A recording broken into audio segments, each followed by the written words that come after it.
Ladies and gentlemen, we have another Warhammer 40k battle report for you today. Astra Militarum versus Necrons at 1500 points. We're playing Crusade. It will be night fight on turn 1, and the Necrons will be on the far side of the table. We rolled up 3 objectives for this one. We have one here next to the central ruins, another on the opposite side of that wall right there next to the doors, and a third one down there in the street. Like I said, hammer and anvil, or not hammer and anvil, Dawn of War deployment, so Necrons on the far side. We will be right back with the army lists. First up, we have the Renegade Guardsmen, Astra Militarum. Okay, so for my HQs, I've got a company command squad with an autocannon. And my Warlord is Pask in a Punisher with heavy bolter sponsons. And the other tank in his squadron is an Eradicator with heavy bolter sponsons. Then I have an attached Priest auxiliary. That's the little horror here, since these are Zinchen cultists. Then for my troops, I have a single platoon. The command squad has 4 grenade launchers. And the 4 squads are armed with a single melta-gun. Then I have 3 veteran squads. One veteran squad is on foot with a plasma gun and an autocannon, and they are equipped with forward sentries. Then I have 2 identical veteran squads with 2 plasma guns and grenadiers in chimeras. Then for my heavy supports, I have a Demolisher, just stock, no upgrades, and 2 Wyverns. Alright, so there you have the Traitor Guard as they prepare for their deployment. Next up, we have the forces of the Necrons running into Decurion, because why not? We have a Overlord with a War Scythe, no extra war gear, and he has 2 squads of 10 Immortals as honor guard there with him. Then we have 2 squads of 10 Warriors to soak bullets and provide that requirement tax there. To finish the Reclamation Legion off, we have 2 squads of 4 Tomb Blades. They have Nebula Scopes and Shield Veins. We have an attached Transcendent Catan, which will be the Shard of the Nightbringer.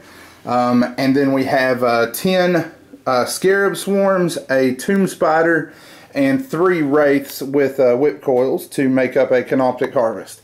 So you have seen the armies and you have seen the table. We will be back as we get stuck into the Maelstrom. Alright, deployment is complete. The Imperial Guard won the roll and elected to let the Necron set up first and go first, barring a seize. Down here we've got Warriors and Immortals. Traveling on down the line, we have that repeated here with the Overlord in the back with the second squad of Immortals. The Catan there in the center, and then the 2 Bike squads. And then on this far flank we have the Spider, his Scarabs, and the Wraiths. From there we will turn it over to Griff and let him walk us down the Imperial Guard. So from my right, I have my foot mobile veteran squad on my extreme right holding the flank. My infantry platoon is spread out around my tank commander and his squad mate that are setting up in defilade, trying to limit the amount of Gauss fire that's going to be coming in on them. Behind them, my platoon command squad is set up to throw orders to any one of the squads. My company commander is towards the left of my infantry's flank. My 2 veterans are setting up around the Demolisher, and the Wyverns are in my very back corner.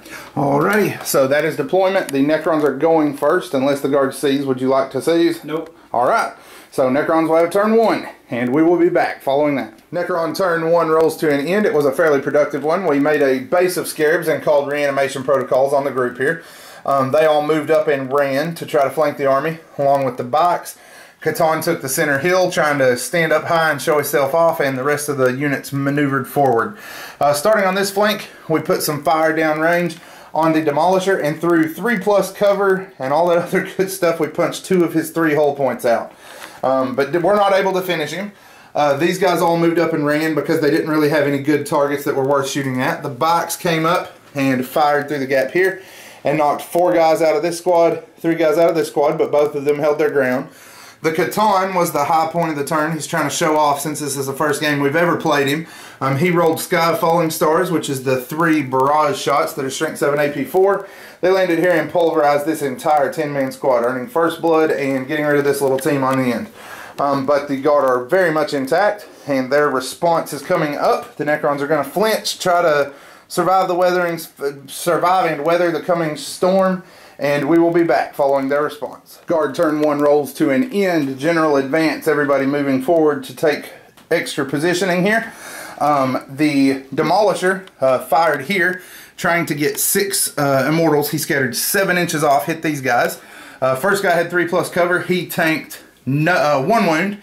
And then the guy behind him ate everything else, making his 5-up reanimations against that Strength 10 goodness. Both multi-lasers here missed, firing on ballistic skill, shooting at the warriors and did nothing. The Wyverns went to the extreme of their range, lobbed their shells across the battlefield onto the Scarabs, killed 3 bases and 1 extra guy. The reanimation protocols saved about half that many again, so should have lost about 8 bases there, but instead lost 3 and took 2 wounds off of another. Pask's Punisher rolled horribly. He hit 10 times, I think, and killed 1 bike. No other damage on this front other than the Scarabs. So not much done. Killed the Scarabs there, the 1 bike here in the center, and then these guardsmen fired up here and cut down 1 of the warriors out of this squad. So that is the end of turn 1. The Necron response is coming up. Necron turn 2 rolls to an end, and it was a brutal one for the infantry. The bikes teamed up, moved up here into the ruins, and fired here to kill this squad off. The Wraiths came up here and in the assault phase finished the last squad off here on the flank. The Scarabs charged in across the front here, were able to destroy the Exterminator and do 1 damage point to Pask's Punisher. Between all the Necron infantry here in the street, the men in the alleyway were cut down and turned to ash on the wind, and the Immortals were able to finish off most of this squad, but they made their morale check. The Warriors moved up and knocked the last hull point out of the Demolisher and destroyed it. So lots of Guard casualties that turn. Guard response coming up for the bottom of turn 2. Guard turn 2 rolls to an end. Pask peels back, fires here, and destroys 1 Wraith. The other, he did do me 5 wounds, but 3 of the wounds were stopped by reanimation protocols. Here the Wyverns fell and knocked out, between them and the crack grenades from here, they knocked out 6 bases there. The rest of their fire here, the veterans repositioned into the street to try to stem the tide of infantry here. We're able to get 2 guys. Plasma here scored 3 hits and rolled 3 ones to damage, so nothing came through there. Box took a wound from a weapon, or from an autocannon here, did nothing there. So just a little bit of damage, but not enough. So at that point, the Guard are going to go ahead and call it, because next turn the Necrons hold all 3 objectives and are most likely set to go ahead and push them off and take all 3. We will have after action reviews and army lists at the blog as always. Give us a like on Facebook. That's the best place to see our new content as it comes out. And a subscription on YouTube lets us know that you are watching, you're enjoying what we're seeing. It's a metric for us to look at. So as always, thank you for spending time with us today at the Maelstrom.